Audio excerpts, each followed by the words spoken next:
The first Saturday of December had dawned with that particular crispness that makes English winter mornings seem almost magical, despite the grey clouds gathering on the horizon.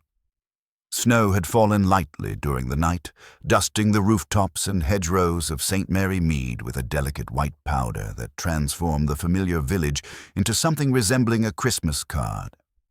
By 10 o'clock, however, the romance of the season had given way to the determined practicality of the winter charity bazaar preparations. The village prepares. Inside the church hall, the annual ritual was unfolding with the precision of a well-rehearsed performance. Bunting, slightly faded from previous summers, but pressed into cheerful winter service, looped from beam to beam. Evergreens had been wired to pillars, and the sweet aroma of Mrs. Carmichael's mince pies mingled with the sharp scent of pine needles and the comforting smell of freshly brewed tea. The bazaar had become more than just a fundraising event for the local children's hospital. It was a carefully choreographed social dance where every villager knew their appointed role. Mrs. Diana Harcourt stood near the main platform, surveying her domain with the satisfaction of a general reviewing troops before battle. She was a handsome woman in her 50s, with the kind of determined energy that had once served her well as a colonel's wife in India, and now found expression in organizing village events with military precision. Her husband, Colonel Leonard Harcourt, retired, crouched nearby with a hammer and several mismatched nails, attempting to stabilize a recalcitrant trestle table. "It simply will not do, Leonard," Diana declared, her voice carrying the authority of one whose statements were usually accepted as law. "If Sir Alistair is to open the bazaar from this platform, I refuse to have him wobbling like a music hall comedian." The colonel, a spare, weathered man with a bristly moustache and the long-suffering expression common to husbands of energetic women, grunted his agreement while avoiding his wife's gaze. The mention of Sir Alistair Frobisher, their celebrity guest and the bazaar's main attraction, brought a slight tightening to his features that suggested his enthusiasm for their honored guest was considerably less than his wife's. Enter the controversial guest. Sir Alistair Frobisher had been the subject of considerable discussion in St. Mary Mead ever since Mrs. Harcourt had announced his participation in the bazaar. Once the golden boy of London investment houses, he had emerged from a very public financial scandal 2 years previously without criminal charges, but with a considerably tarnished reputation. The inquiry had dragged on for months, involving small investors who had lost their savings in accusations that had never quite been proven. Sir Alistair had purchased the Grange, an imposing house just outside the village, and had been making what the newspapers called a concerted effort to rehabilitate his public image through charitable works. Diana Harcourt was not among those who harbored doubts about their guest. The presence of a knight, tainted or not, with what the papers called a colorful past, was manna to her social instincts. The winter charity bazaar had burst suddenly into capital letters the moment she had secured his participation. Miss Marple's quiet observation.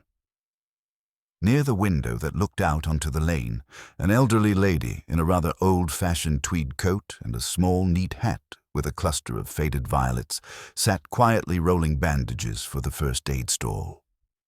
Miss Jane Marple's presence at the preparations was, in one sense, accidental. She held no official position on any committee. In another sense, it was inevitable. If there was anything in St. Mary Mead that promised an interesting mixture of human nature, petty ambitions, and concealed grudges, Miss Marple was almost certain to drift gently toward it. She wound the gauze deftly around her fingers, her pale blue eyes moving with apparently aimless interest over the scene.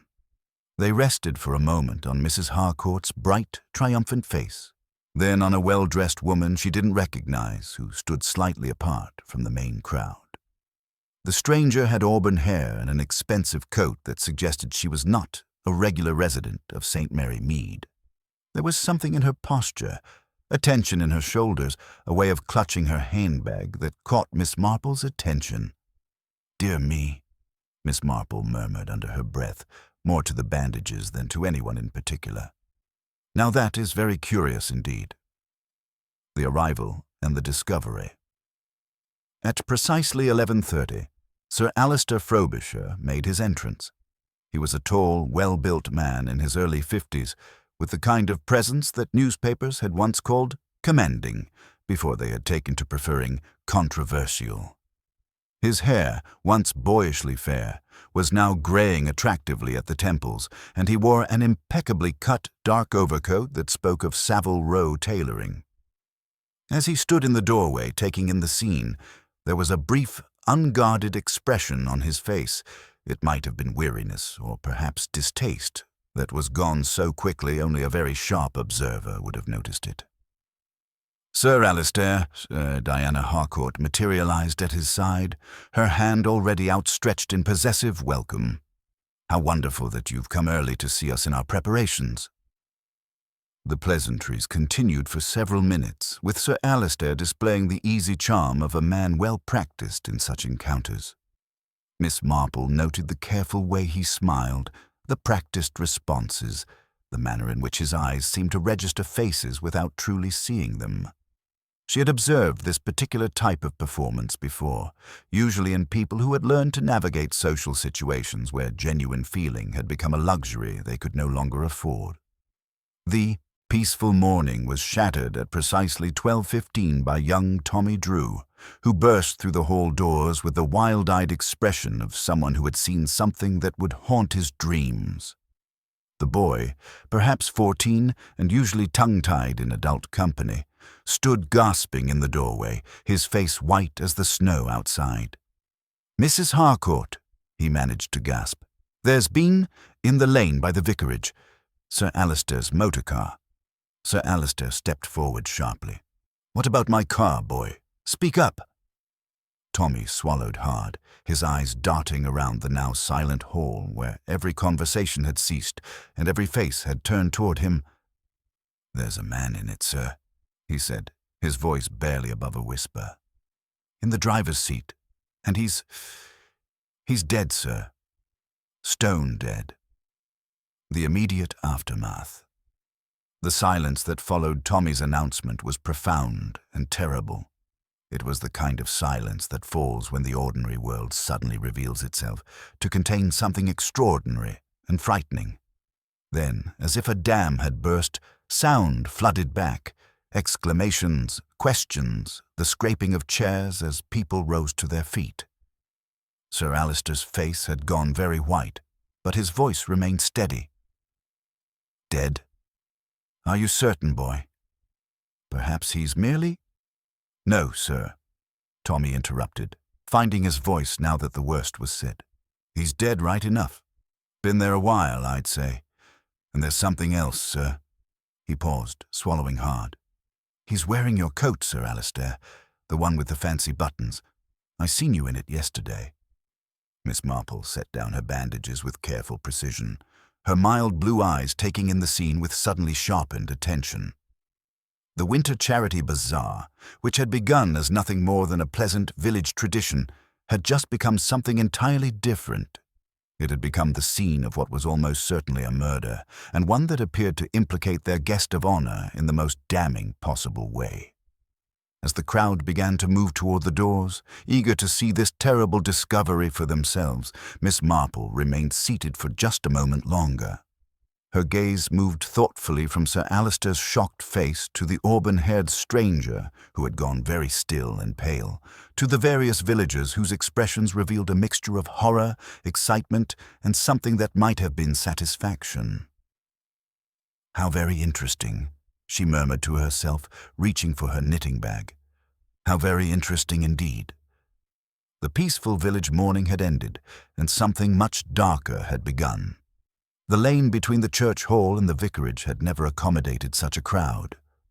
Villagers emerged from the bazaar preparations in an untidy stream, abandoning half-arranged stalls and cooling teapots in their eagerness to witness this unprecedented drama.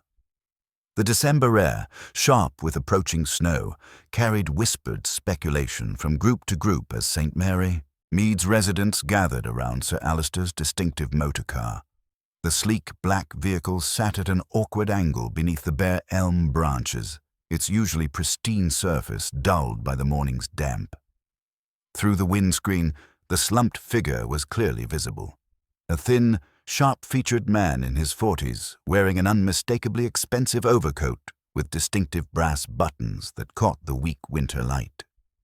Dr. Haydock arrived with his customary briskness, pushing through the crowd with the authority of a man accustomed to medical emergencies, though his usual patients rarely presented themselves in such dramatic circumstances.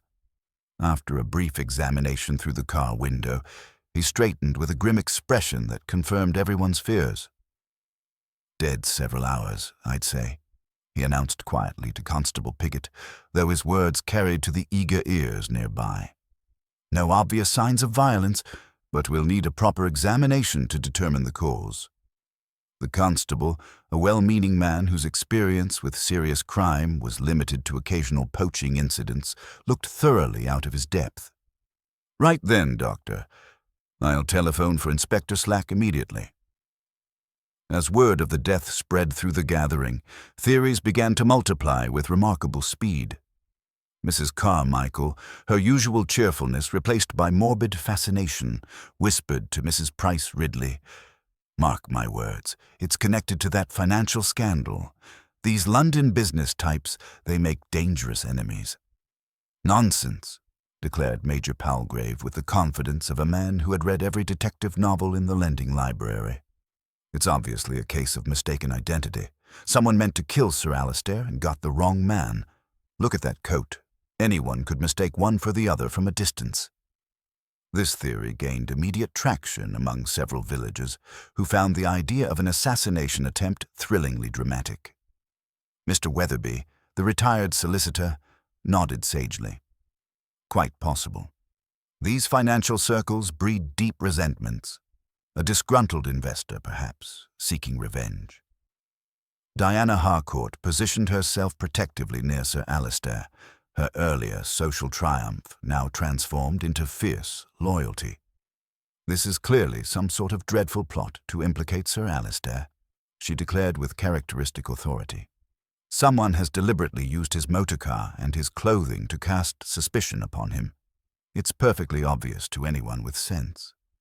Sir Alistair himself stood pale and rigid, his usual polished composure cracked by genuine shock. "The coat is certainly mine," he admitted to the gathering crowd. "I recognize the buttons. They bear my family crest. But I haven't seen that man before in my life. I've no idea how he came to be wearing it, or what he was doing in my car." The auburn-haired stranger whom Miss Marple had noticed earlier remained at the crowd's edge, her face drawn and her hands trembling slightly as they clutched her expensive handbag. Unlike the others, she offered no theories or speculation, but her intense gaze remained fixed on the car's interior with an expression that suggested recognition rather than mere curiosity. Miss Marple had approached the scene with the careful steps of an elderly lady concerned about the slippery ground, but her pale blue eyes missed nothing. She noted the victim's remarkably clean shoes, the peaceful expression on his face, and the curious fact that his hands rested naturally on the steering wheel rather than showing signs of struggle. "Poor man," she murmured to Mrs. Carmichael, who had appeared at her elbow. "He looks almost as though he simply fell asleep." "Hardly natural sleep, Miss Marple," Mrs. Carmichael replied with a shudder, "though I suppose some methods are quieter than others." "Yes," Miss Marple agreed thoughtfully. "Very quiet indeed. Almost considerate, one might say, if such a thing weren't so terrible." As Inspector Slack's motor car appeared at the lane's end, Miss Marple's attention was caught by something glinting in the trampled snow near the vehicle's rear wheel. With apparent difficulty, she bent to retrieve what appeared to be a small silver button, slipping it quietly into her coat pocket. The inspector's arrival brought official authority to the scene, his brisk manner suggesting he considered the matter straightforward. After a brief examination and several sharp questions directed at Sir Alistair, his expression indicated that he believed the case was well on its way to resolution. As the crowd began to disperse under official orders, Miss Marple lingered just long enough to observe the auburn-haired stranger's careful retreat toward the village proper, her face pale and her step hurried. The winter charity bazaar lay forgotten. Murder had come to St. Mary Mead, and the peaceful village morning had transformed into something far more complex and dangerous than anyone yet realized. Inspector Slack's methodical approach to the investigation brought an air of official gravity to St. Mary Mead that the village had rarely experienced. The church hall, so recently filled with cheerful bazaar preparations, now served as an impromptu interview room where villagers were questioned about their movements and observations. Sir Alistair, having provided his formal statement, remained in the village at the inspector's request, his earlier shock now replaced by a controlled tension that suggested a man accustomed to weathering storms of suspicion. The victim's identity remained frustratingly elusive. Dr. Haydick's preliminary examination revealed a well-dressed man in his 40s with no identification papers, though his clothing suggested London origins and comfortable circumstances. The absence of any wallet or personal effects struck Inspector Slack as particularly significant, though whether this indicated robbery or deliberate concealment remained unclear. The village responds. By mid-afternoon, the Polly tea rooms had become the unofficial headquarters for village speculation. Mrs. Bantry held court at her usual table, dispensing theories with characteristic authority. The inspector seems convinced this is connected to Sir Alistair's financial troubles, she announced to her eager audience. They say the dead man was asking questions about Sir Alistair in neighboring villages, clearly some sort of private inquiry agent. Major Palgrave, fortified by his second pot of tea, expanded on his mistaken identity theory. The fellow was wearing Frobisher's coat, wasn't he? Obviously meant to impersonate him for some nefarious purpose. The real question is whether he was killed because he succeeded too well or because someone discovered the deception. Mrs. Price Ridley leaned forward conspiratorially. I heard from Mrs. Carmichael that there's a woman staying at the Blue Boar who arrived yesterday asking after Sir Alistair. Came down from London, apparently, though she's been remarkably quiet about her business here. These whispered conversations carried the particular intensity that accompanies genuine scandal in a small community. The peaceful routine of St. Mary Mead had been shattered, and the villagers found themselves simultaneously horrified and thrilled by their proximity to such dramatic events. Miss Marple's quiet investigation. From her cottage window, Miss Marple observed the comings and goings with her usual gentle attention. The small silver button she had retrieved from the snow lay on her kitchen table, its weight and craftsmanship suggesting quality far beyond ordinary clothing. The delicate engraving on its surface appeared to be some form of crest or monogram, though too worn to decipher clearly. Her thoughts returned repeatedly to the victim's remarkably peaceful appearance. In her considerable experience with village dramas, violent death rarely left such serene expressions. The man's clean shoes, despite the muddy lane, suggested he had not walked far before his death. His hands, positioned naturally on the steering wheel, showed no signs of struggle or defensive wounds. Most intriguingly, the auburn-haired woman she had noticed during the morning's preparations had departed the village with unseemly haste.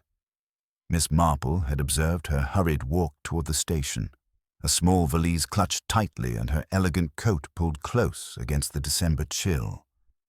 The woman's behavior suggested someone fleeing rather than merely leaving, and Miss Marple had learned to pay particular attention to such distinctions. A mysterious departure. When Miss Marple ventured out for her afternoon constitutional, she made a point of stopping by the Blue Boar. Mrs. Jameson, the landlady, was more than willing to discuss her recent guest. Came yesterday evening. She did, Mrs. Jameson confided. Said she had business with Sir Alistair, though she seemed nervous about it. Kept to her room mostly, hardly touched her breakfast this morning. Then, right after all that commotion with the body, she packed up quick as you please and caught the 2:15 train to London. Did she give a name? Miss Marple inquired mildly. Mrs. Helen Morrison. She signed in the register, though I noticed she hesitated a bit before writing it, if you take my meaning.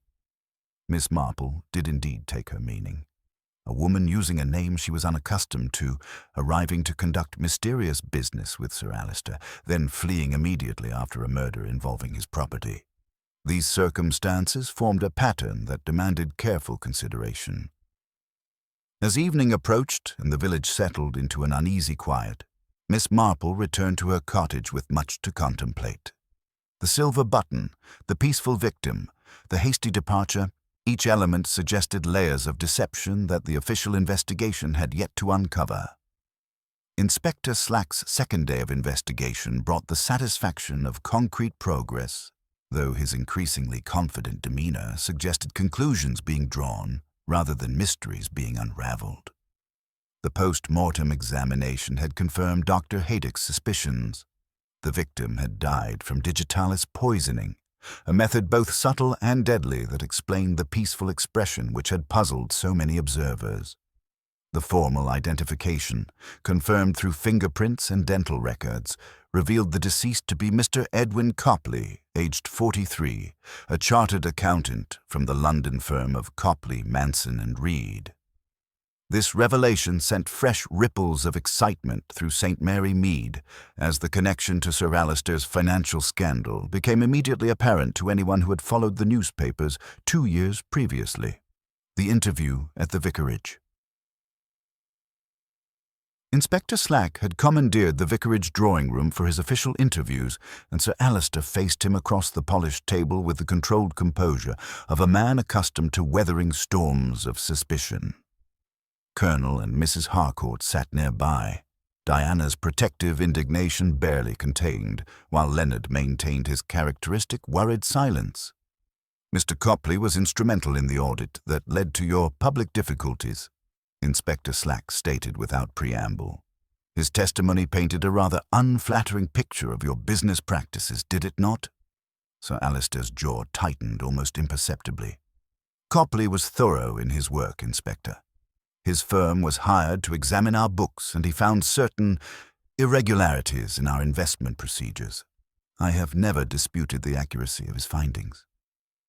"But you disputed their interpretation," Slack pressed.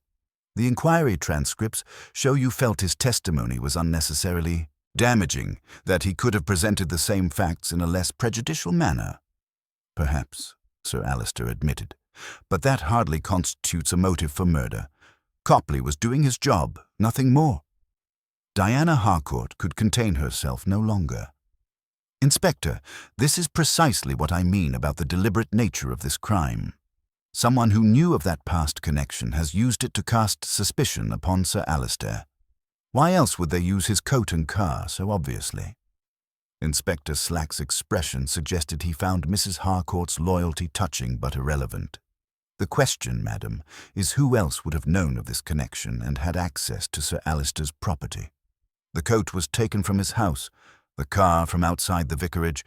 This suggests someone with intimate knowledge of his movements and possessions."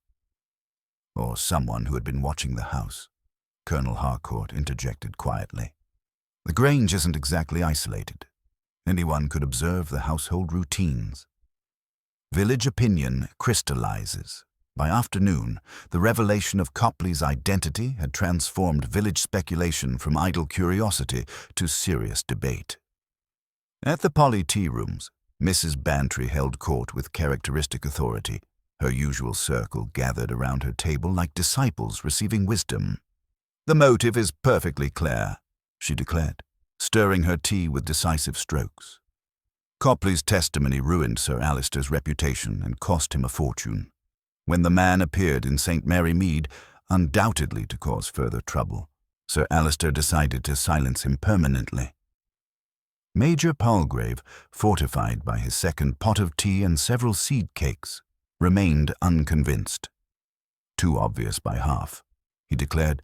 "Any man clever enough to build a financial empire wouldn't commit murder so clumsily. Mark my words, someone else is pulling the strings here." Mrs. Price Ridley leaned forward conspiratorially. What about that woman who fled so hastily? Mrs. Morrison, or whatever her real name might be. She arrives asking after Sir Alistair, then disappears the moment a body is found. That suggests guilty knowledge to me. These competing theories reflected the village's fundamental division between those who saw Sir Alistair as a sophisticated criminal capable of elaborate deception and those who believed him the victim of an equally sophisticated frame-up. Miss Marple's methodical observations. From her cottage garden, Miss Marple tended her winter roses while observing the steady stream of visitors to the vicarage. Her conversation with young Tommy Drew that morning had proved particularly illuminating, as the boy's eagerness to remain important to the investigation had led him to conduct his own amateur detective work. "Found this caught in the hedge by the vicarage gate, Miss Marple," he had announced proudly, producing a crumpled fragment of expensive writing paper. "Looks like part of a letter, doesn't it?" The fragment, written in an educated feminine hand, contained only a few legible lines. "Must meet tonight as arranged. Cannot delay any longer. The truth about what happened in London must come out before it destroys us both." Miss Marple had examined the paper carefully, noting the quality of the stationery and the urgency evident in the handwriting. The words suggested a clandestine meeting, a shared secret, and a sense of impending crisis that aligned perfectly with her growing suspicions about the mysterious Mrs. Morrison. Growing doubts about the obvious solution. As evening approached and the village settled into its routine of speculation and gossip, Miss Marple found herself increasingly troubled by the neat simplicity of the case against Sir Alistair. In her considerable experience with human nature, she had learned that the most obvious solution was often a carefully constructed facade designed to mislead. The peaceful expression on Copley's face continued to puzzle her. If he had come to St. Mary Mead to confront Sir Alistair, to make threats or demands, surely such an encounter would have been heated, possibly violent. Yet the victim showed no signs of struggle, no defensive wounds, no indication of fear or surprise. More intriguingly, the silver button she had found near the car bore no resemblance to those on Sir Alistair's coat, which she had observed closely during his arrival at the Bazaar.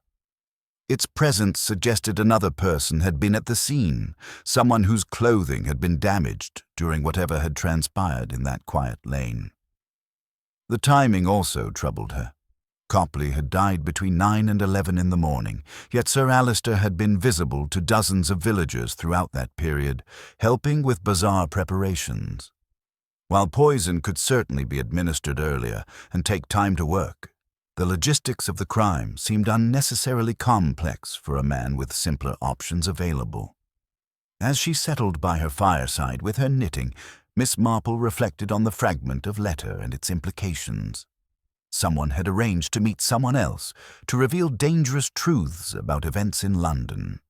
The hasty departure of Mrs. Morrison, combined with her apparent recognition of the victim, suggested connections that extended far beyond the obvious relationship between Sir Alistair and his former auditor. The human heart, Miss Marple knew, was capable of extraordinary deception, particularly when driven by desperation or fear. In St. Mary Mead, it seemed, those darker impulses were about to be revealed in ways that would surprise everyone, including Inspector Slack, whose confidence in his obvious suspect might prove to be dangerously misplaced.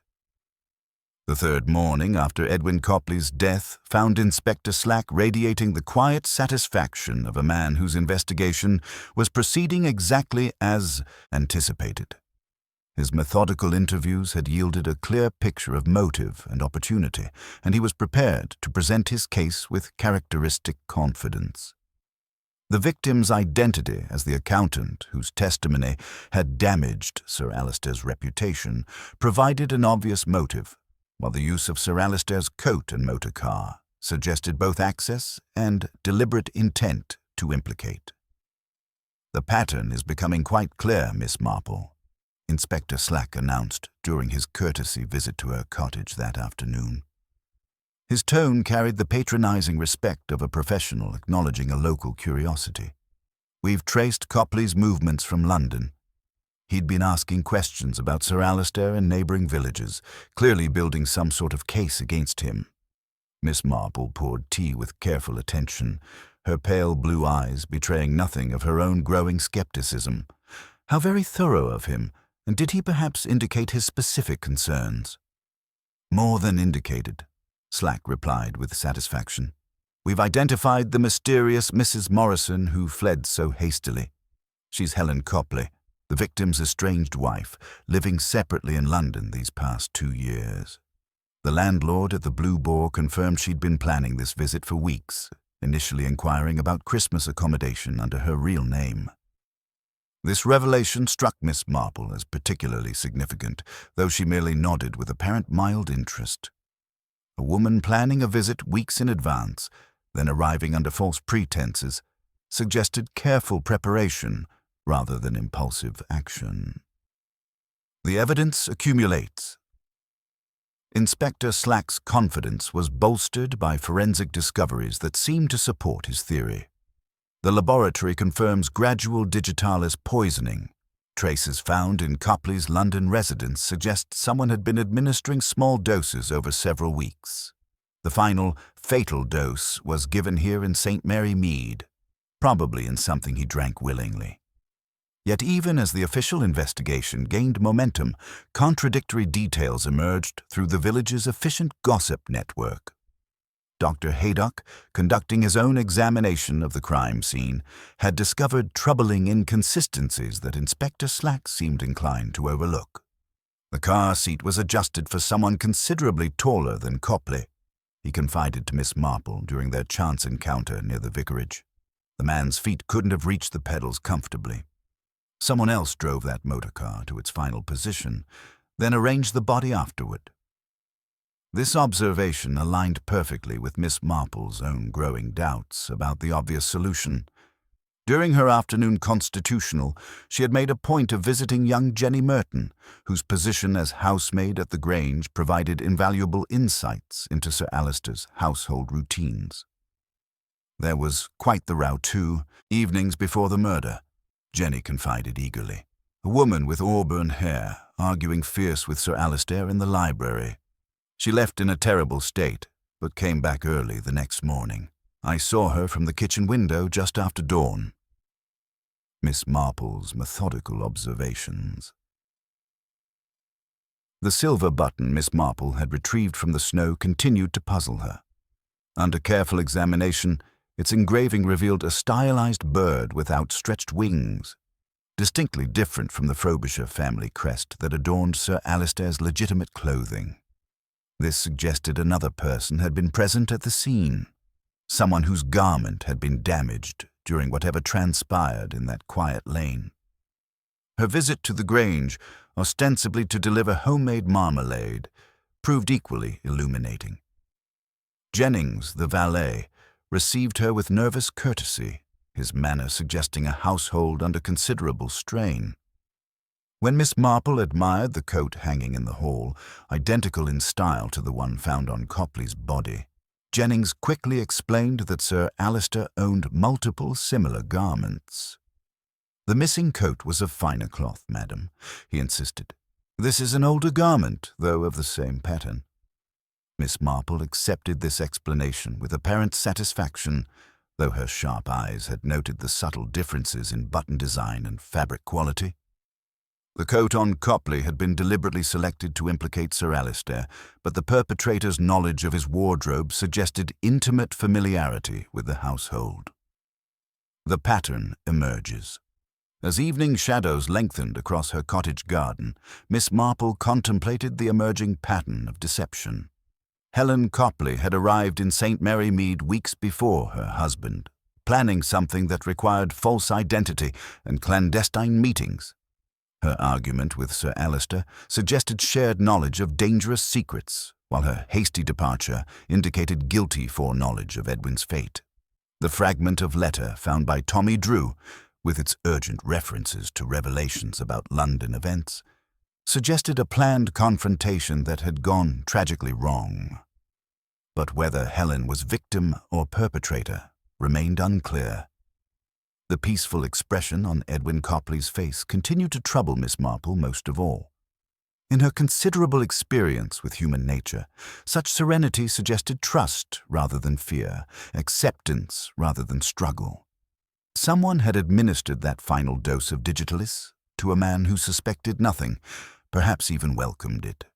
The obvious solution, Sir Alister's revenge against his accuser, was beginning to seem like an elaborate facade designed to conceal a far more complex and tragic truth. In St. Mary Mead, Miss Marple reflected, the human heart's capacity for both love and betrayal was about to be revealed in ways that would surprise everyone, including the confident Inspector Slack. The fourth day brought Helen Copley back to St. Mary Mead in the company of Inspector Slack, her return creating a sensation that rippled through the village with characteristic speed. She had been located at a modest hotel in Dover, her hastily purchased ticket to France unused, as if she had lost her nerve at the final moment. Her pale, drawn appearance as she was escorted to the vicarage suggested a woman who had spent 3 sleepless nights wrestling with consequences she could no longer avoid. The official questioning. In the vicar's drawing room, Helen faced Inspector Slack with the resigned composure of someone who had exhausted her capacity for deception. Sir Alister sat nearby with his solicitor, his earlier shock now replaced by a watchful tension that suggested a man preparing for revelations he could not predict. "Mrs. Copley," Inspector Slack began with characteristic directness, "your flight from the village immediately after your husband's death requires explanation. We have evidence that you arranged his visit here, that you knew of his intentions regarding Sir Alister." Helen's hands trembled slightly as she clasped them in her lap. "Edwin wasn't the vengeful man you believe him to be, Inspector. He was terrified, had been for months. He'd been receiving threatening letters, convinced someone was following him. When I suggested he come here, it wasn't to confront Sir Alister with accusations. It was to seek his help." This revelation struck the room like a physical blow. Sir Alister leaned forward sharply. "Help? What kind of help?" "Edwin had discovered irregularities in his own firm's handling of your case," Helen continued, her voice gaining strength. "Not just the audit findings, but subsequent investments made by senior partners using information from the inquiry. They had profited substantially from your public disgrace, and Edwin realized he had been manipulated into providing the testimony that made it possible." Inspector Slack's pencil scratched rapidly across his notebook. "You're suggesting your husband was being blackmailed to keep quiet about this corruption?" "More than blackmailed," Helen replied. "They had made him complicit by arranging for him to receive certain benefits, consulting fees, investment opportunities, promotions he hadn't earned. By the time he understood what had happened, he was too deeply implicated to expose them without destroying himself." Miss Marple's methodical observations. From her position near the window, Miss Marple listened with the careful attention she reserved for particularly complex human puzzles. The silver button in her pocket seemed to grow heavier as Helen's story unfolded, its significance becoming clearer with each revelation. She had spent the morning examining it more thoroughly, and the stylized bird engraving had finally yielded its secret. It was not a family crest at all, but the distinctive mark of Harrington and Associates, a prestigious London accounting firm. The same firm, she had learned through careful inquiries, where Edwin Copley had been employed before joining his current partnership. Someone from his former workplace had been present at the scene of his death. Someone whose clothing had been damaged in whatever struggle had occurred in that quiet lane. Helen's narrative continued with growing urgency. Edwin came here hoping Sir Alister would help him expose the corruption without destroying innocent investors who had trusted the firm. He believed that together they could find a way to make restitution while protecting the victims of the original scandal. "A touching story," Inspector Slack observed skeptically, "but it provides an even stronger motive for Sir Alister to eliminate him. If your husband possessed evidence of ongoing corruption, he represented a permanent threat." The village reacts. Word of Helen's return and her startling revelations spread through St. Mary Mead with remarkable efficiency. At the Polly tea rooms, Mrs. Bantry held court with renewed authority, her theories evolving to accommodate this fresh complexity. Financial corruption reaching into the highest levels of the city, she declared to her fascinated audience. Edwin Copley wasn't seeking revenge. He was seeking redemption. Someone killed him to prevent that redemption. But who? Major Palgrave, fortified by his afternoon tea and considerable experience with detective fiction, offered his own analysis. The question isn't who wanted Copley dead, but who had the sophisticated knowledge to orchestrate such an elaborate deception. This wasn't a crime of passion, it was a carefully planned execution designed to eliminate multiple threats simultaneously. Mrs. Price Ridley leaned forward with characteristic intensity. What troubles me is the wife's behavior. If she truly wanted to help her husband expose corruption, why flee the moment his body was discovered? Innocent people don't run to Dover with tickets to France. Miss Marple's growing understanding. As evening approached and the official questioning concluded, Miss Marple made her way slowly home through the December twilight, her mind working methodically through the accumulating evidence. Helen's story possessed the ring of partial truth, but significant elements remained concealed beneath layers of careful misdirection. The peaceful expression on Edwin Copley's face continued to puzzle her most of all. If he had come to St. Mary Mead seeking Sir Alister's help in exposing corruption, their meeting should have been collaborative, even hopeful. Yet someone had administered that final dose of digitalis to a man who suspected nothing, perhaps even welcomed it as relief from months of terror and guilt. The silver button suggested a third party had been present, someone from Edwin's former firm with the knowledge and resources to orchestrate such an elaborate deception. But Helen's immediate flight indicated she had known more about the planned meeting than she was admitting. As she reached her cottage gate, Miss Marple paused to consider the fragment of letter that had started this chain of revelations. The truth about what happened in London must come out before it destroys us both. Those words suggested not one person warning another, but two people sharing a dangerous secret that threatened them equally. In St. Mary Mead, she reflected, the human capacity for both nobility and betrayal was about to be revealed in ways that would surprise everyone, including Helen Copley, whose carefully constructed story was beginning to unravel under the weight of evidence she could not have anticipated. The breakthrough in understanding came from an unexpected quarter. Mr. Arthur Symes, the mild-mannered clerk who managed accounts at the St. Mary Mead branch of the county and provincial bank. His appearance at Miss Marple's cottage that Thursday morning carried an air of nervous propriety that barely concealed genuine distress about information he felt compelled to share.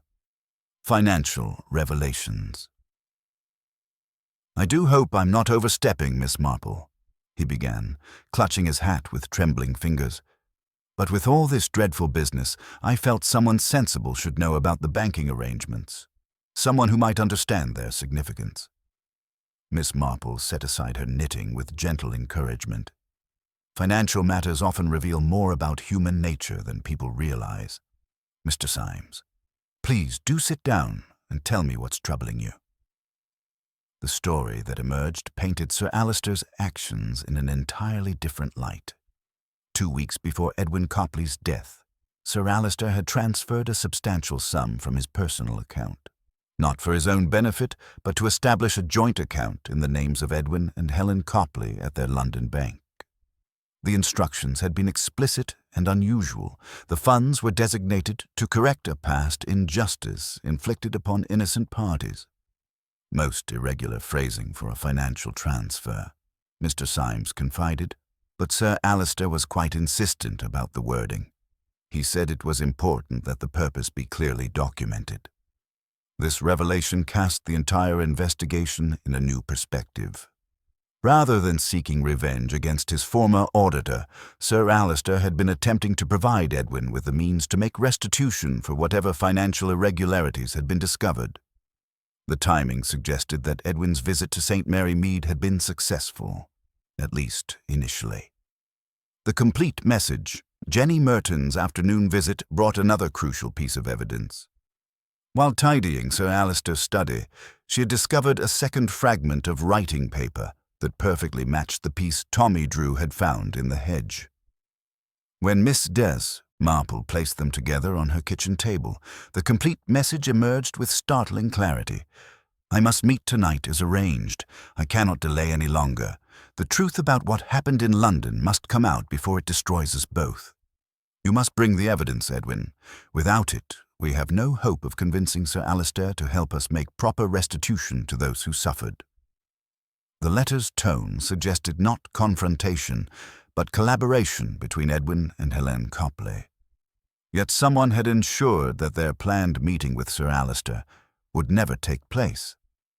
"There's something else, Miss Marple," Jenny added hesitantly, "about Mrs. Copley's behavior that morning. I saw her from the back staircase window, walking down to the lane well before the body was discovered. She stood by the vicarage hedge for quite some time, just looking at where the motor car would later be found. Almost as if she was checking on something." The London connection, Miss Marple's careful examination of the silver button, had finally yielded its secret.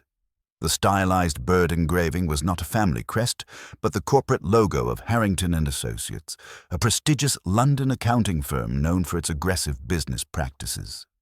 This was Edwin Copley's former employer, the firm he had left to join his current partnership. The button's presence at the crime scene suggested that someone from Edwin's professional past had been involved in the events of that quiet December morning. Combined with Helen's letter mentioning evidence that needed to be brought to convince Sir Alister, a pattern of professional corruption and attempted redemption was beginning to emerge. Social observations. The evening's dinner at the vicarage provided Miss Marple with an opportunity to observe the key figures under more relaxed circumstances. Sir Alister, freed from the immediate pressure of police questioning, revealed more about his final conversation with Edwin Copley. "He came to me not as an accuser seeking revenge," Sir Alister explained to the small gathering, "but as a penitent seeking redemption. Edwin had discovered that his former colleagues at Harrington and Associates had manipulated his testimony during my audit, encouraging him to present findings in the most damaging possible light while they positioned themselves to profit from my subsequent difficulties." Dr. Haydock leaned forward with interest. "So he was seeking your help to expose this corruption?" "More than that," Sir Alister replied. "He wanted to make full restitution to the small investors who had suffered because of the manipulated audit. He had gathered documentary evidence of the fraud, but feared that acting alone would result in his own destruction. He hoped my name still carried enough weight to force an honest settlement." Miss Marple's gentle questioning revealed that Edwin had indeed brought some documents to their meeting, though not the complete evidence he had promised in the letter. They had arranged to meet again the following morning, when Edwin would present the full scope of the corruption, and Helen would join them to discuss the practical aspects of making restitution. Growing suspicions. As the evening progressed, Miss Marple found herself increasingly troubled by the contradictions in Helen Copley's behavior. A woman genuinely committed to helping her husband expose corruption would hardly flee the moment his body was discovered. The early morning surveillance of the crime scene suggested foreknowledge rather than innocent concern. Most significantly, the peaceful expression on Edwin's face continued to puzzle everyone except Miss Marple, who had begun to suspect its true meaning. In her considerable experience with village tragedies, she had observed that digitalis poisoning, when administered by someone trusted, often left victims looking remarkably serene, as if they had simply drifted into sleep. "It's curious," she remarked to Sir Alister as they stood in the vicarage hall, "how often people choose the methods that seem kindest, even when their intentions are far from kind. Digitalis, for instance, can appear almost merciful to those who don't understand its true nature." Sir Alister's expression sharpened with sudden understanding. "You believe Edwin was poisoned by someone he trusted completely?" "I believe," Miss Marple replied gently, that someone decided Edwin Copley's noble intentions were too dangerous to be allowed to succeed. Someone who had far more to lose from his revelations than anyone yet realizes. The pattern emerges. As Miss Marple made her way home through the December evening, the pieces of the puzzle were beginning to form a coherent, if deeply troubling, picture. The joint account established by Sir Alister showed his willingness to help Edwin make restitution. The complete letter revealed Helen's apparent cooperation in the plan. Yet Edwin had died before the crucial second meeting could take place, and Helen had fled immediately afterward. The silver button from Harrington and Associates suggested that Edwin's former colleagues had somehow learned of his intentions and acted to prevent exposure. But Helen's suspicious behavior indicated her involvement went far deeper than that of a grieving widow seeking justice. In St. Mary Mead, Miss Marple reflected, the human heart's capacity for both nobility and betrayal was about to be revealed in ways that would shock even those who thought they understood the depths of human deception. The winter charity bazaar had become the stage for a tragedy that stretched back to London's financial districts and forward to consequences that no one had yet fully grasped. The truth was approaching, but its revelation would require careful handling of hearts already strained by guilt, fear, and the terrible weight of choices made in desperation. The morning of the fifth day brought developments that shifted the investigation's entire trajectory, though the truth remained tantalizingly just beyond reach. Detective Inspector Davidson's arrival from Scotland Yard, summoned by the financial implications of Edwin Copley's death, brought a level of professional expertise that even Inspector Slack grudgingly acknowledged was necessary. Davidson's reputation for untangling complex corporate fraud cases preceded him, and his sharp, methodical approach suggested that the comfortable assumptions about village murder were about to be thoroughly challenged. A crucial discovery. The breakthrough came from an unexpected source. Mrs. Carmichael, conducting her weekly cleaning of the church hall where the abandoned bazaar preparations still languished, discovered a woman's glove wedged behind a stack of folding chairs in the storage room. The expensive leather bore distinctive pearl buttons and, more significantly, traces of dried earth that matched the particular clay composition of the vicarage lane where Edwin Copley had died. Miss Marple examined the glove with her customary careful attention, noting its quality and the particular shade of brown leather that suggested London craftsmanship. When she mentally reviewed the clothing worn by various visitors to St. Mary Mead, it matched perfectly with the ensemble Helen Copley had worn during her brief stay at the Blue Boar. The implications were clear, though their meaning remained frustratingly ambiguous. Professional scrutiny. Davidson's interview with Helen Copley took place in the vicarage drawing room, but the atmosphere was markedly different from Inspector Slack's earlier questioning. Where Slack had pursued obvious theories with dogged determination, Davidson approached the case as a complex puzzle requiring careful assembly of seemingly unrelated pieces. Mrs. Copley, Davidson began with quiet authority, this glove places you at the crime scene before your husband's body was officially discovered. Your earlier statement indicated you learned of his death only when young Tommy Drew raised the alarm. Helen's composure, already strained by days of questioning, showed visible cracks. I went to look for Edwin when he didn't return to the inn. I was worried about his meeting with Sir Alister. When I found him... She paused, her hands trembling slightly. He looked so peaceful, almost as if he was sleeping. I thought perhaps he had simply dozed off. Yet you didn't raise the alarm immediately, Davidson pressed. Instead, you returned to your room, packed your belongings, and prepared to leave for France. That suggests foreknowledge rather than innocent discovery. The questioning revealed disturbing inconsistencies in Helen's account. Her claim that Edwin had brought crucial evidence to expose the corruption was undermined by the complete absence of any documents or personal effects in his possession. The briefcase she claimed he carried, containing what she termed his insurance policy against his former colleagues, had vanished without trace. Miss Marple's gentle intervention. During a brief recess, Miss Marple found opportunity for private conversation with Helen in the vicarage garden. The December air was sharp with approaching snow, and the bare branches created stark shadows against the grey sky. Helen stood rigidly beside the garden gate, her expensive coat pulled close against both the cold and the growing weight of suspicion. "My dear," Miss Marple began with characteristic gentleness, "I've been thinking about marriages and how often the deepest love can lead to the most desperate actions. In villages, one sees it repeatedly, a wife so determined to protect her husband that she loses sight of what protection truly means." Helen's response came in a voice barely above a whisper. "You don't understand the pressures we faced, Miss Marple. The threats, the fear, the knowledge that everything we had built together was crumbling."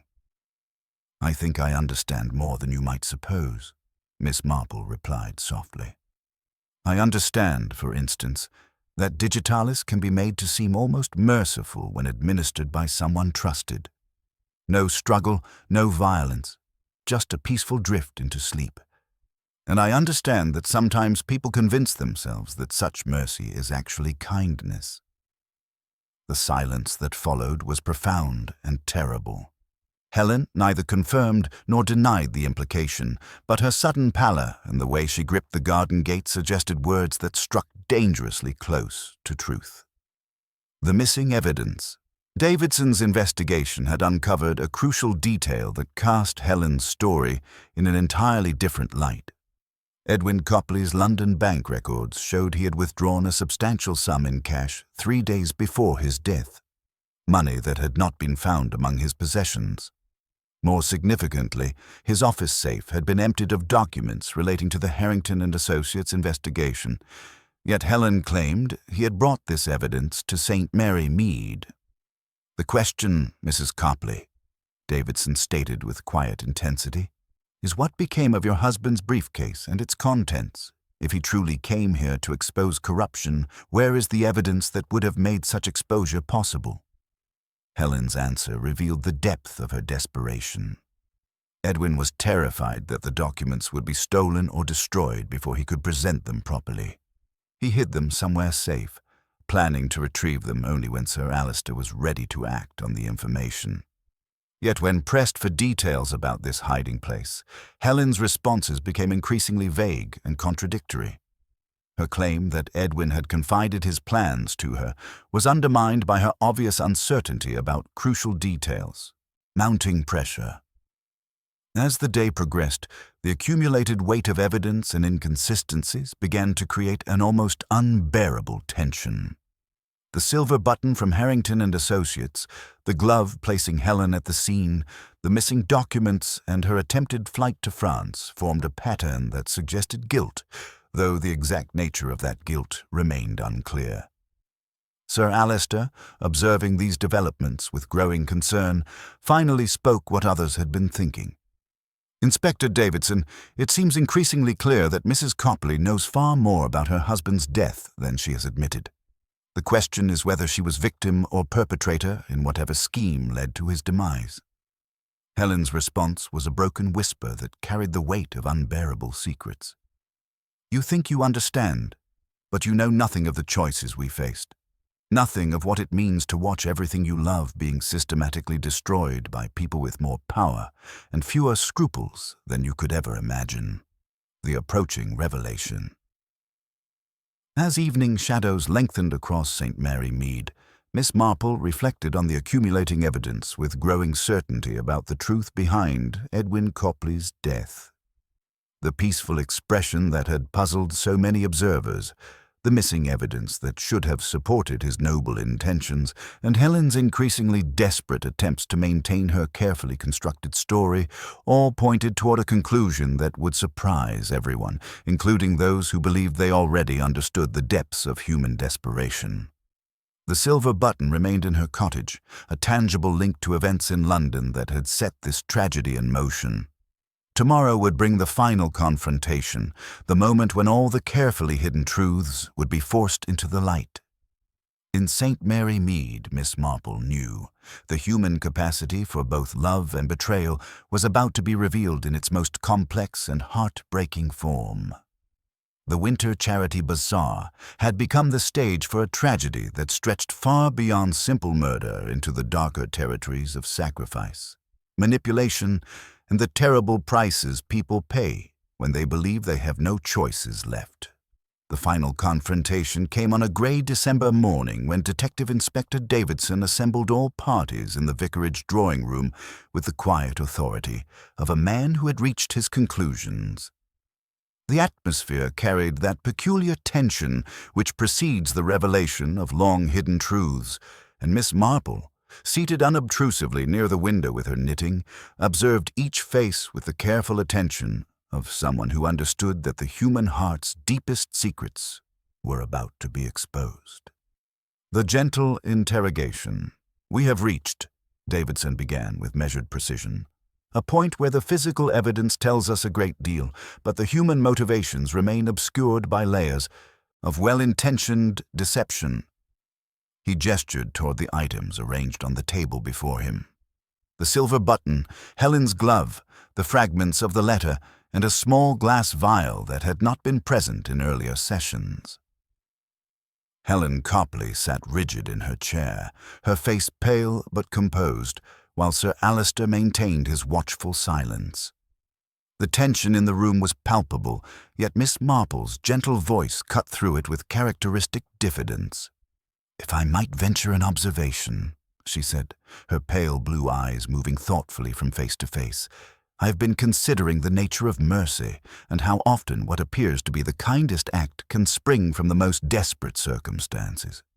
In villages, one sees it occasionally, a wife faced with her husband's unbearable suffering, making choices that seem impossible to those who have never faced such terrible alternatives." Helen's hands trembled almost imperceptibly, but Miss Marple continued with gentle inexorability. "You see, the expression on poor Mr. Copley's face troubled me from the beginning. Such peace is rarely seen in cases of violence or struggle. It suggests someone who trusted completely, who perhaps even welcomed what was happening to him." The revelation unfolds. Davidson opened the small vial with careful precision. This was discovered in the church hall, hidden among the first aid supplies where it had been placed hastily on the morning of the murder. The label indicates digitalis tablets, prescribed for Mrs. Helen Copley's heart condition by her London physician. The silence that followed was profound.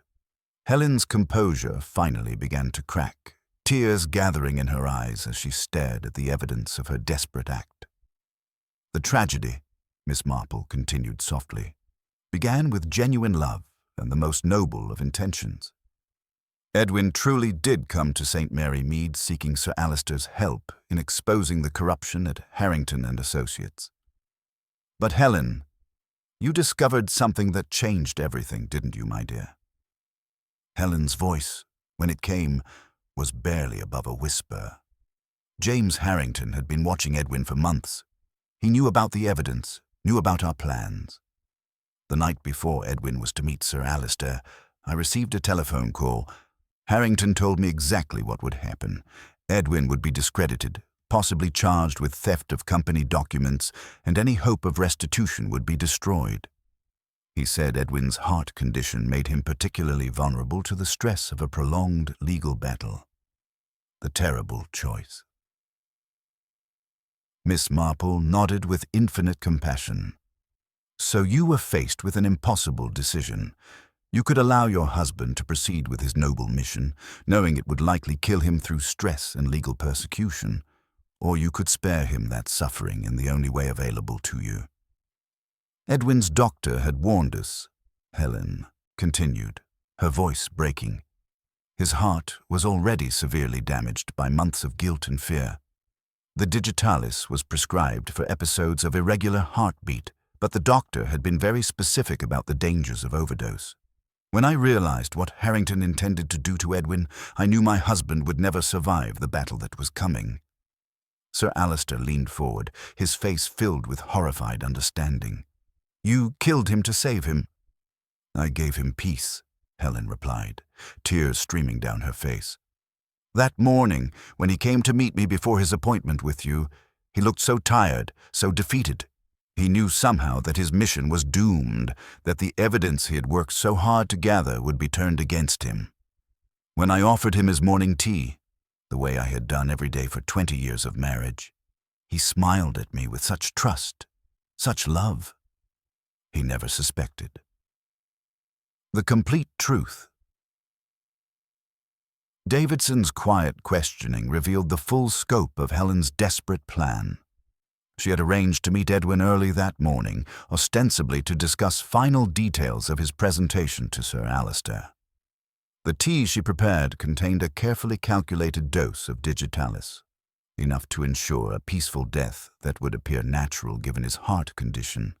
She had hoped to make it seem that Edwin had simply collapsed from the stress of his mission. "But the coat," Inspector Slack interjected. "How do you explain Sir Alistair's coat on the body?" Miss Marple answered gently.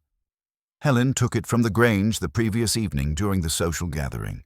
She wanted to create the impression that Edwin had been meeting with Sir Alistair when he died, to give legitimacy to his final mission." The silver button was lost during her hasty arrangement of the scene. It came from her own coat, which bore the Harrington and Associates logo from Edwin's years with that firm. Helen nodded miserably. "I thought if it appeared he had died during an official meeting, his death would carry more weight, that people would take his accusation seriously, even without the evidence. I never imagined it would cast suspicion on Sir Alistair." The human cost. As the full truth emerged, the room fell into a heavy silence broken only by Helen's quiet weeping. The tragedy was complete. A woman's desperate love had led her to commit the very act she had hoped to prevent, while the corruption that had driven her to such extremes remained unexposed. Miss Marple's final observation carried the weight of profound sadness. The most heartbreaking aspect of this entire tragedy is that it was unnecessary. Sir Alistair had already demonstrated his willingness to help through the joint account he established for restitution. Edwin's evidence, while valuable, was not essential to achieving justice for those who had suffered. Sir Alistair's voice was hoarse with emotion. If only they had trusted me completely.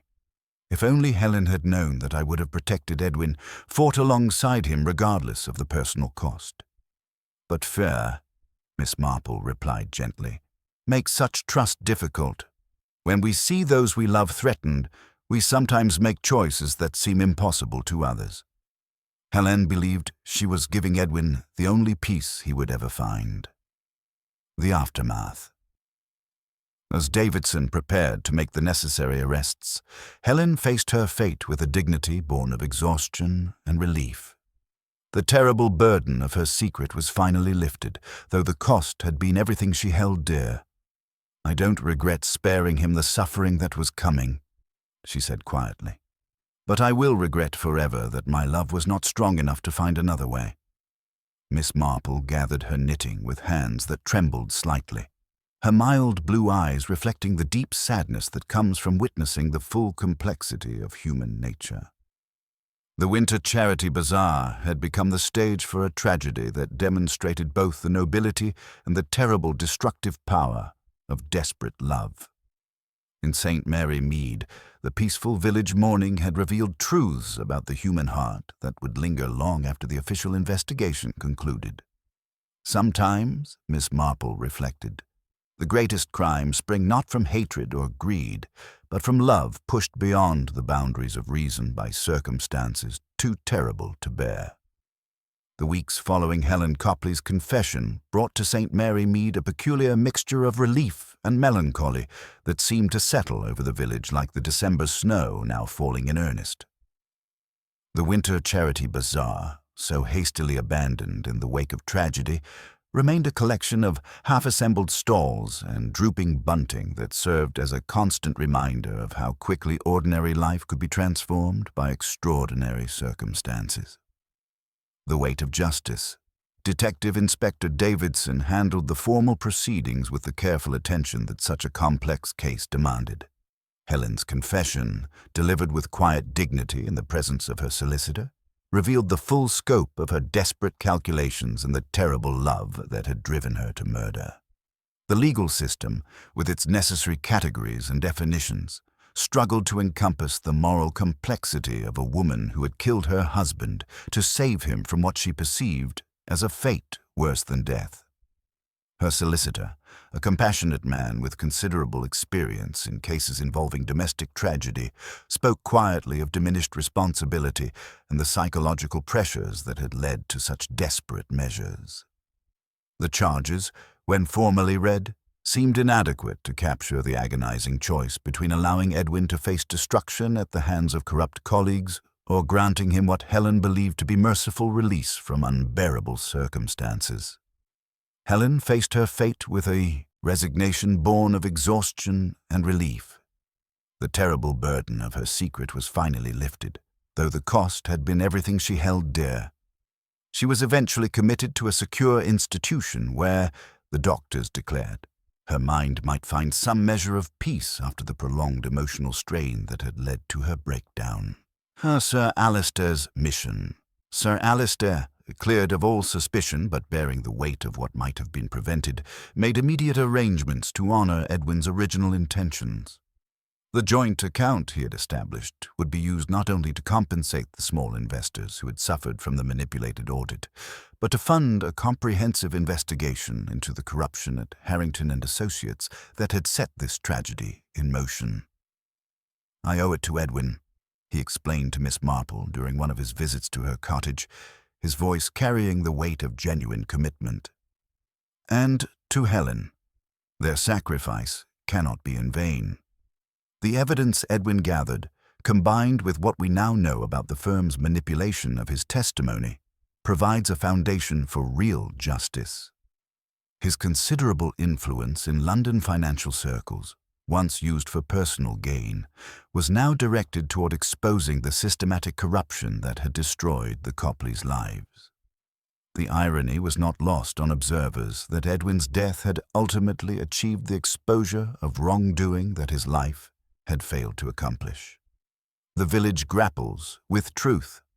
In the days that followed, St. Mary Mead struggled to absorb the implications of what had occurred in their midst. The Polly tea rooms became a forum for careful discussion as villagers attempted to reconcile their initial assumptions about obvious guilt with the far more complex reality of desperate love and impossible choices. Mrs. Bantry, her usual authoritative pronouncements tempered by genuine reflection, observed to her gathered audience, "One cannot help but feel that we have witnessed something beyond ordinary crime. Helen Copley was certainly guilty of murder, but she was also victim of circumstances that would have tested anyone's moral boundaries." Major Palgrave, his detective fiction suddenly seeming inadequate to explain real human complexity, struggled with the absence of clear villains and heroes. The woman killed her husband to save him from suffering. How does one categorize such an act?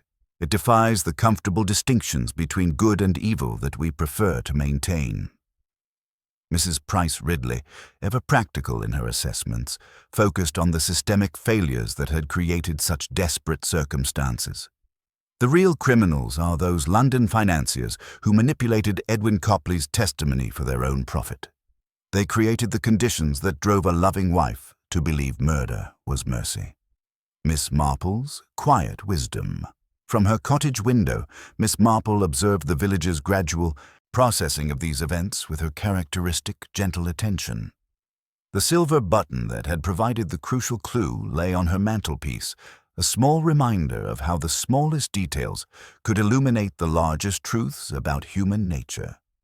Her conversation with the vicar that afternoon had touched on the theological complexities raised by Helen's actions. She believed she was performing an act of love, Reverend Clement had observed with troubled thoughtfulness. Yet love that leads to taking life challenges every moral framework we use to understand right and wrong. "I think," Miss Marple had replied gently, "that Helen's tragedy lay not in the choice she made, but in her inability to see alternatives that might have achieved the same protective purpose without such terrible cost. Fear narrows our vision until desperate measures seem like the only options available." The fragment of letter that had helped unravel the mystery remained in her possession, its urgent words about truth and destruction serving as testimony to the good intentions that had paved this particular road to tragedy. Edwin Copley had genuinely sought redemption for his unwitting role in financial corruption, while Helen had genuinely sought to protect him from the consequences of that noble mission. The broader reckoning. As news of the case spread beyond St. Mary Mead, it attracted attention from London newspapers that found in Helen's story a compelling illustration of how corporate corruption could destroy innocent lives.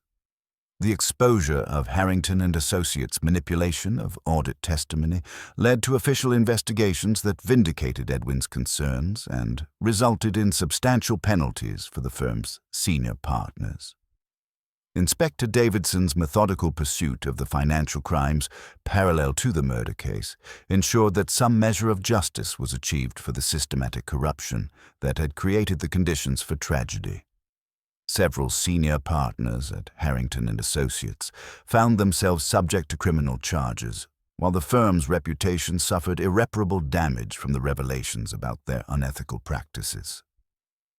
Healing and continuity. By the new year, St. Mary Mead had begun to settle back into its familiar rhythms, though the events of that December morning had left permanent marks on the community's understanding of itself. The winter charity Bazaar was eventually rescheduled for late January. Its organizers determined that Edwin Copley's memory should be honored through the charitable work he had hoped to support. Young Tommy Drew, still basking in his role as the boy who had discovered the body, visited Miss Marple frequently with questions about the case and its resolution. During one such visit, as they sat by her fireside with tea and biscuits, he asked whether people would remember the scandal in years to come. "Oh yes, Tommy," Miss Marple replied, her needles clicking softly as she worked on a new project. "They will remember, though I dare say in time the details will become quite different from what really occurred. People will add bits, leave out others, until the story suits their preferences for clear heroes and villains." "But you'll remember the truth, won't you, Miss Marple?" Tommy asked earnestly. "Yes, my dear," she answered with a gentle smile. "I shall remember the truth, all of it. The love and the fear, the good intentions and the terrible consequences, the nobility and the tragedy. That is what makes such cases so important to understand. They remind us that human nature is far more complex than we often wish to acknowledge." Final reflections. As winter deepened and the village settled into the quiet months before spring, Miss Marple often found herself contemplating the lessons of the Copley case. The peaceful expression on Edwin's face, which had puzzled so many observers, now seemed to her a testament to the trust between husband and wife, a trust that had made possible both the most loving and the most tragic of acts. The case had reminded her once again that the human heart's capacity for both nobility and destruction often existed in the same person, separated only by circumstances and choices that could seem inevitable in retrospect but had once represented genuine alternatives. In villages and cities alike, she reflected, people faced impossible decisions every day, and most managed to find solutions that did not require such terrible sacrifices. Yet Helen Copley had been pushed beyond the boundaries of ordinary moral choice by forces largely beyond her control. The corruption of powerful men, the vulnerability of an honest husband, and the desperate love of a woman who could not bear to watch him destroyed. Her tragedy lay not in evil intent, but in the narrowing of vision that fear and desperation could create, until the unthinkable became the only thinkable option. On a particularly quiet evening, as snow fell softly outside her cottage windows, and the village lay peaceful under its white blanket, Miss Marple set down her knitting and spoke softly to the empty room. "Human nature," she murmured, her pale blue eyes reflecting the firelight. "It never really changes, does it? The same loves, the same fears, the same capacity for both sacrifice and destruction. That is what makes it so endlessly fascinating and so very dangerous when pushed to its limits." The winter charity bazaar had become something far more significant than its organizers had ever intended.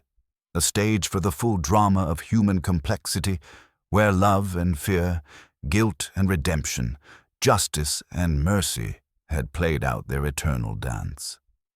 In St. Mary Mead, the scandal would be remembered and retold, but Miss Marple would carry with her the deeper truth that even in the most peaceful of settings, the human heart remained capable of both the most beautiful and the most terrible of acts, often inspired by the very same emotion. The village slept peacefully under its blanket of snow, but Miss Marple knew that beneath such tranquil surfaces lay always the full complexity of human nature in all its contradictory, dangerous, and ultimately fascinating glory. Spring arrived early in St. Mary Mead that year, as if nature itself sought to cleanse the village of winter's tragic shadows. The hedgerows showed tentative green shoots by March, and the community had settled into rhythms that acknowledged December's events while moving forward with characteristic resilience. The rescheduled Winter Charity Bazaar, held in late January and quietly renamed the Memorial Fundraising Fete, had raised unprecedented sums, partly through anonymous donations that everyone knew originated from the Grange. The transformations. Sir Alistair Frobisher's metamorphosis was perhaps the most remarkable outcome of the tragedy. His London office had become headquarters for exposing the corruption at Harrington and Associates, with lawyers and investigators working methodically to unravel the financial deceptions that had destroyed the Copleys. The firm's dissolution and the criminal charges against 3 senior partners provided some measure of justice, while substantial compensation reached the small investors who had suffered from manipulated testimony. Helen Copley remained in the secure institution where she had been placed following her confession. Her occasional letters to Miss Marple, written in careful script, spoke of gardens and books, of quiet days spent in gradual acceptance of irreversible consequences. There was, Miss Marple noted, a quality of peace in these communications that had been entirely absent during Helen's desperate final days of freedom. Village wisdom. The case had fundamentally altered St. Mary Mead's understanding of itself. No longer could villagers view their neighbors with unquestioning trust, for the events had revealed the complex emotions simmering beneath polite surfaces. Mrs. Bantry's retellings emphasized tragic nobility, while Major Palgrave focused on financial corruption, yet all versions grappled seriously with moral complexities that defied simple categorization. Detective Inspector Davidson's return visit in April brought professional perspective to these reflections. Over tea in Miss Marple's sitting room, he spoke thoughtfully about the case's broader implications. "I've investigated financial crimes for 15 years, he confided, but I've never encountered a case where love was the driving force behind such desperate actions."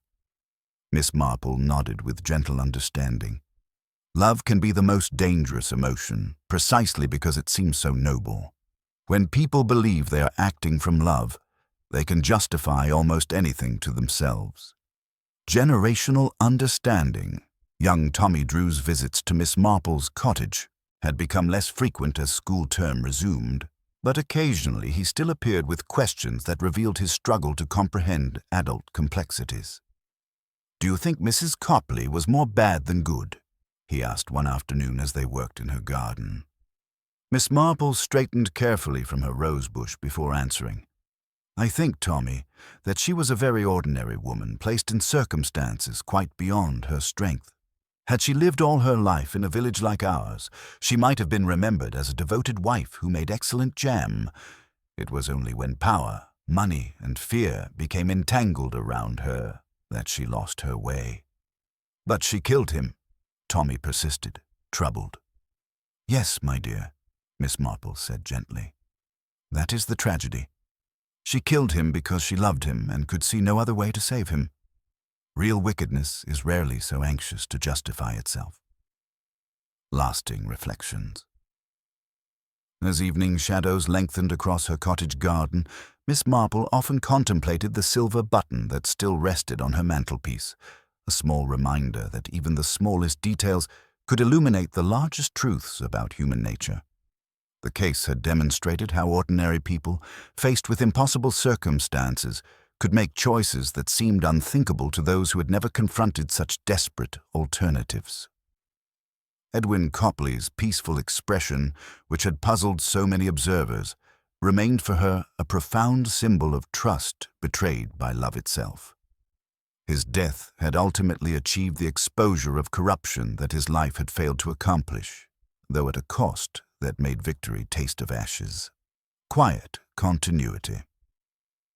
On particularly peaceful evenings, as Miss Marple sat by her window watching the village settle into familiar routines, she reflected on how completely St. Mary Mead had absorbed and processed the winter's tragedy. Children played in gardens where snow had once revealed footprints of desperate flight. The church hall hosted its usual rotation of meetings and gatherings. Life continued with the resilience that characterizes healthy communities, though enriched by deeper understanding of human complexity. The case would be remembered, retold, and gradually transformed by community memory. But Miss Marple would carry the unvarnished truth, a reminder that even in the most peaceful settings, the human heart remained capable of both beautiful and terrible acts, often inspired by the very same emotion. As darkness settled over St. Mary Mead and lights appeared in cottage windows, Miss Marple picked up her knitting with a small smile. Tomorrow would bring new mysteries, new examples of human nature in all its contradictory glory.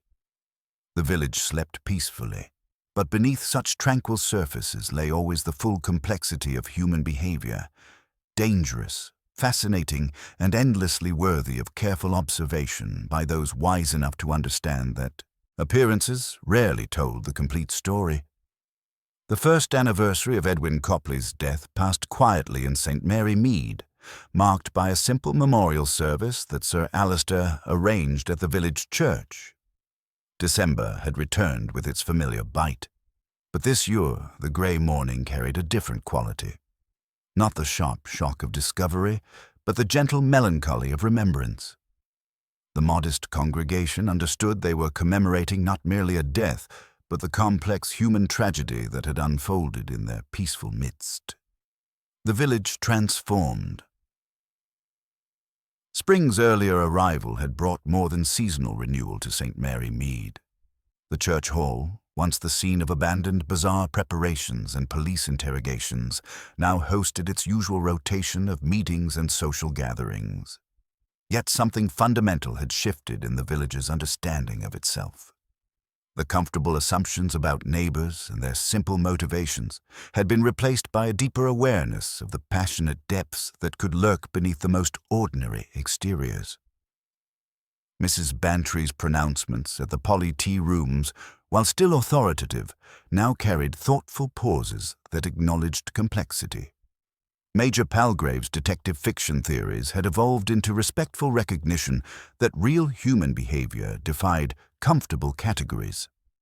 The villagers had learned that even in their peaceful enclave, love could become dangerous and virtue could lead to destruction.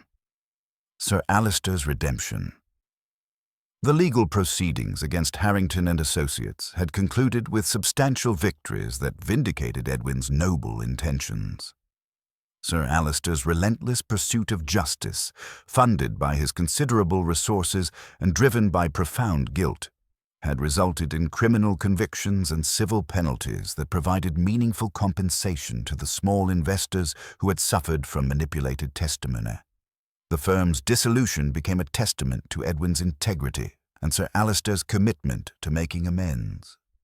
During his visit to Miss Marple's cottage that afternoon, Sir Alistair spoke with quiet intensity about the weight of survivors' guilt. "I keep thinking that if I had acted more decisively, perhaps Helen wouldn't have felt such desperation.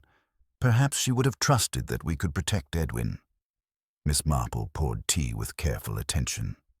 "Fear makes trust difficult, Sir Alistair. When you have watched someone you love being systematically undermined, it becomes very hard to believe that anyone can truly offer protection." Helen's peaceful acceptance Helen's letters from the institution continued to arrive occasionally, each revealing gradual acceptance of irreversible consequences. Her most recent communication included a pressed flower and a few lines about finding peace in small daily routines. I spend much time in the garden. There is a rose bush here that refuses to prosper, however carefully tended. The nurse suggests moving it, but some things must make their effort where first planted, however unpromising the soil. Miss Marple had read those sentences several times, recognizing in them both resignation and a strange kind of dignity. Helen had found the peace she had tried to give Edwin through such terrible means. Continuing questions.